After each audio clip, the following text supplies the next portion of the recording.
सवारीचा घेतला पावलांनी आम्हा वाळवंटी तुझी सावली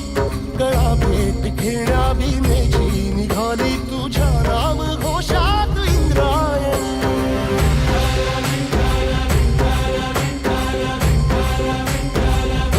भिडे आसमंती ध्वजा वैष्णवांची उभी पंढरी आज नादावली तुझे नाव ओठी तुझे रूप ध्यानी जीवाला तुझी आस गा लागली